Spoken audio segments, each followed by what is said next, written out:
Hello everyone, welcome back to my channel. कैसे हैं आप सब? आई होप आप सब बहुत अच्छे होंगे। तो सर्दियों की ना तैयारियां शुरू हो गई हैं क्योंकि ठंड अब अच्छे से हो गई है। तो मुझे ना अपने लिए कुछ लड्डू बनाने थे, जो कि मैं लड्डू के फॉर्म में इनको नहीं बनाती हूँ क्योंकि मुझे लड्डू खाना पसंद नहीं है। बट क्योंकि ये कुछ चीज़ें जो है ना सर्दियों में खानी बहुत ज़रूरी होती हैं। और मुझे इस बार ना कमर में भी बहुत ज़्यादा दर्द हो रहा था। तो एक जड़ी बूटियां जो होती हैं ना, वो हमको सर्दियों में जो खानी होती हैं, जैसे गोंद है। ये मैंने गोंद को घी में फ्राई कर लिया है। ऐसे ही साथ में ना सफ़ेद मूसली और कमरकस, ये जो तीनों चीज़ें हैं ना, इनको अगर मिला के आप खाएंगे तो कमर दर्द और थोड़ा सा जो जोड़ों में दर्द होता है वो, और ताकत तो खैर आती ही है। तो कमरकस से मुझे ना पहले भी बहुत फ़ायदा हुआ था, बट मुझे लड्डू खाना पसंद नहीं है। तो मैं ना अभी इन तीनों को ऐसा फ्राई कर लूँगी अच्छे से, और इनको है ना पीस के रख लूँगी। फिर मैं इनमें से थोड़ा थोड़ा, एक एक दो दो चम्मच लेके ना, थोड़ा सा मावा जो आता है ना अपना, मावा को भून के, और जैसे हम बर्फ़ी बनाते हैं तो उसमें मैं ये मिक्स करके खा लेती हूँ। 3-4 दिन का बनाती हूँ सिर्फ, और फिर वो खा लेती हूँ। मैं इसी तरीके से इनको खा पाती हूँ। तो मैंने लास्ट टाइम भी खाया था तो मुझे बहुत फ़ायदा हुआ था। एटलीस्ट मतलब 2 साल तक मुझे बिल्कुल कमर दर्द नहीं हुई थी।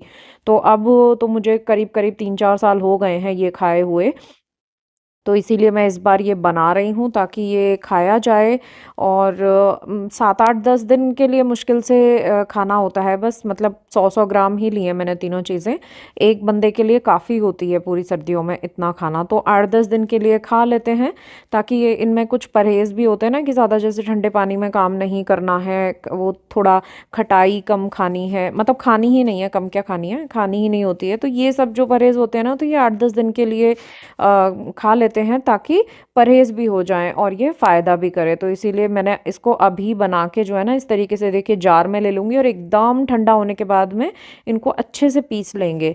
और ये सफ़ेद मूसली भी इसी तरीके से घी में भून के, और इन तीनों को एक साथ मिला के मैं ग्राइंडर में पीस लूँगी, और इनको एक कंटेनर में भर के रख लूँगी, ताकि जब जब मैं मावे में मिलाना चाहूँ, इनको 1-2 चम्मच मिलाया और मावे में मिला के इसको खा लिया।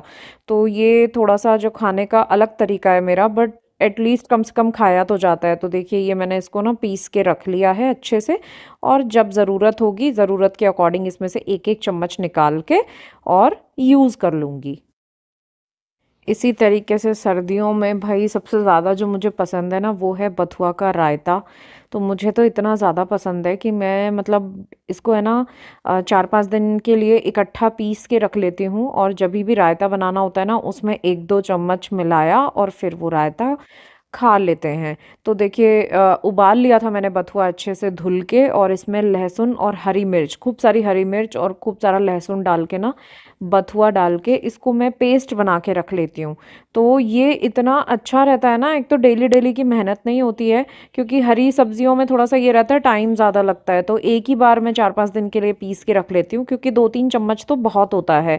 2 लोगों के रायते के लिए 2-3, मतलब बड़ा वाला चम्मच काफ़ी रहता है। तो देखिए, सारा का सारा मैंने इस तरीके से इनको अच्छे से पीस लेंगे, और एक साथ ही इसी में जैसे ये मिर्ची और लहसुन पीस के रख दो ना, तो जब रायता बनाते हैं तो तब ज़्यादा मेहनत नहीं लगती है। सिर्फ दही फेंटा और ये पेस्ट इसमें मिक्स कर लिया, तो मतलब 5 मिनट भी नहीं लगती है रायता बनने में। अलग से टाइम नहीं देना पड़ता है कि लहसुन भी छीलना है और मिर्ची भी पीसनी है। तो सिर्फ नमक डाला और जीरा डाल के रायता एकदम से रेडी हो जाता है।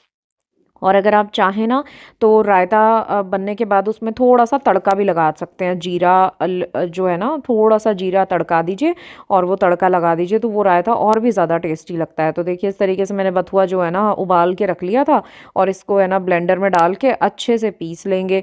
तो वैसे तो ये सिलबट्टे पे पीस के भी बहुत अच्छा बनता है, बट अब सिलबट्टे पे तो कौन ही बनाता है इतना ज़्यादा आजकल, कहाँ ही होता है। तो बेटर है कि ना से तो अच्छा ही होता है ना, कि चलिए पीस के रख लें, और अपना खाने में तो आता ही है। और वैसे भी बथुआ देखिए सर्दियों में खाना वैसे ही बहुत अच्छा होता है।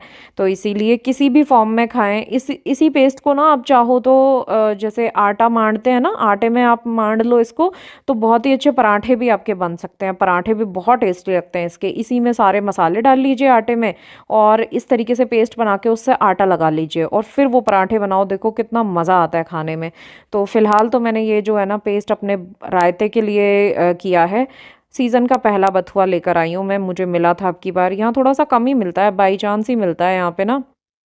तो जब भी मिलता है मैं इकट्ठा ले आती हूँ और ऐसे पीस के रख लेती हूँ उसको।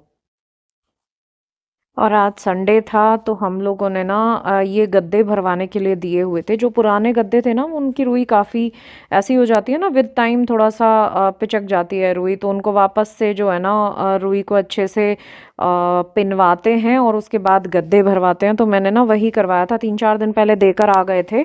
अभी क्योंकि गाड़ी तो सर्विस स्टेशन गई हुई है, आई नहीं है अभी तक, तो ऑटो से ही भिजवा दिए थे और अभी ऑटो से वापस आ गए हैं। तो मैंने देखिए इस तरीके के ये गद्दे बनवा लिए हैं, थोड़े से पतले और लंबे, ताकि ये सिटिंग में भी यूज़ हो जाए और अगल बगल डाल के इनको एक बड़ा मतलब चौड़ाई में भी एक गद्दा आराम से यूज़ हो जाए। इतने ही लोग आते हैं, कभी कोई इतना तो आता भी नहीं है। छोटा सा गद्दा एक ये भी बन गया, तो इस पे ब्रूनो या फिर जिनी कोई भी इस पे सो जाएगा। तो ये मैंने करवाया अभी काम, और आज संडे तक ये रेडी हो गए थे तो आ गए ये भी। चढ़ जा जिनी, क्या आया है? नए गद्दे आ गए? हाँ चढ़ जा, तुम्हारे लिए ही तो मंगवाए। और तो किसी को सोना ही नहीं है इस गद्दे पे। वही तो, कितनी जल्दी चढ़ी है देखो। छोटा नहीं है तो बोलो।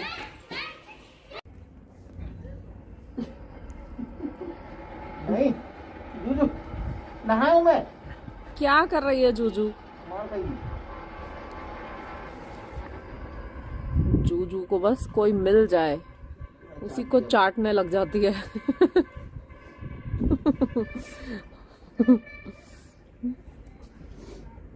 धूप का आनंद लेते हुए। खुजली हो गई।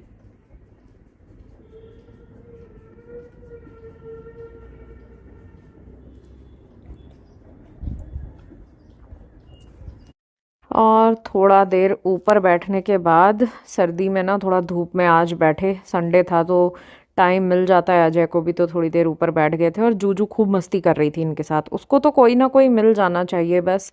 जैसे ही उसके आसपास आके बैठोगे लेटोगे वो मुंह चाटना शुरू कर देती है। तो खैर नीचे आए, अब शाम हो गई है, तो शाम को इन गद्दों को है ना यहाँ पर मुझे लगाना था। क्योंकि यहाँ पर क्या है ना, साइड में जिनी जूजू और या फिर ब्रूनो कोई भी आता है ना, तो यहाँ पर एटलीस्ट ये लोग बैठ जाएंगे। वरना 24 घंटे इनको ना सोफे पे ही बैठना होता है, हमें तो बैठने देते ही नहीं है। एक एक सोफ़ा दोनों लोग पकड़ लेते हैं और हमारे लिए जगह ही नहीं बचती है। तो मैंने सोचा इनको ना यहाँ पर रख देंगे, तो ये क्या स्पेस भी नहीं लेते हैं ज़्यादा, और सिटिंग के लिए बहुत अच्छा जो है ना ये यूज़ में आते हैं। तो इनको अच्छे से मैंने एक बेडशीट से कवर कर दिया है, ताकि धूल मिट्टी भी ना आए। कवर क्योंकि अभी इनके सिलने हैं तो मैं सिलूंगी बाद में, बट अभी फ़िलहाल के लिए इनको ना नीचे वाली एक बेडशीट से कवर कर दिया है, सेफ्टी पिन से अच्छे तरह की तरीके से चारों तरफ से। और फिर इस पर जो है ना एक और बेडशीट ऊपर डल जाएगी, तो ये अच्छा भी लगेगा और गंदा भी नहीं होगा। और ये यहाँ दीवार के सहारे सहारे रखा रहेगा, तो ये बहुत अच्छे से जो है ना जिनी आराम से बैठ जाएगी। या फिर ब्रूनो को अच्छी लगती हैं इस तरीके की चीज़ें, गद्दे वद्दे ना उसको बड़े पसंद है, तो वो बैठ जाएगा आराम से यहाँ पे। तो एटलीस्ट एक सोफ़ा खाली रहेगा और हमें भी बैठने के लिए जगह मिलेगी। वरना भाई घर में हमें तो बैठने के लिए जगह मिलती ही नहीं है। बड़ी मुश्किल से इन लोगों को खिसका खिसका के हमें बैठना पड़ता है, ऐसे काम करते हैं बच्चे। तो इसीलिए ये देखो बहुत अच्छे से हमने इसको ना कर दिया है, साइड में रख देंगे तो खुद भी यहाँ पे बैठो तो अच्छा लगता है, सामने सब बाहर दिखता भी रहे और यहाँ पर आप आराम से बैठ भी जाओ। मुझे तो वैसे ही ना लोअर सिटिंग बहुत पसंद है, बट ये है कि थोड़ा कम ही रख पाते हैं घर में, क्योंकि ये कोई भी जगह हमारे बच्चे छोड़ते ही नहीं है हमारे पर्सनल यूज़ के लिए। तो हर जगह वो खुद ही जाके पसर जाते हैं। तो अभी इस वजह से ना इस बार मैंने ये गद्दे बॉक्स वाले बनवाए थोड़े से, ताकि हम लोग भी कभी बैठ जाएं और सिटिंग के लिए भी ये यूज़ हो जाए। तो देखिए यहाँ पर ये लगा दिया है, सामने एक जो है ना बेड रनर डाल दूंगी तो वो बहुत अच्छा लगेगा, यहाँ पे लुक भी अच्छा आएगा और यूज़ में भी आएंगे। तो चलिए दोस्तों, इसी के साथ आज का व्लॉग मैं यहीं पर एंड करती हूँ। आई होप आपको वीडियो अच्छा लगा होगा। अच्छा लगे तो मुझे कमेंट करके ज़रूर बताइएगा, लाइक कीजिएगा और शेयर कीजिएगा वीडियो को अपनी फ्रेंड्स एंड फैमिली के साथ में। मैं मिलती हूँ आपसे नए व्लॉग में। Till then take care and bye bye.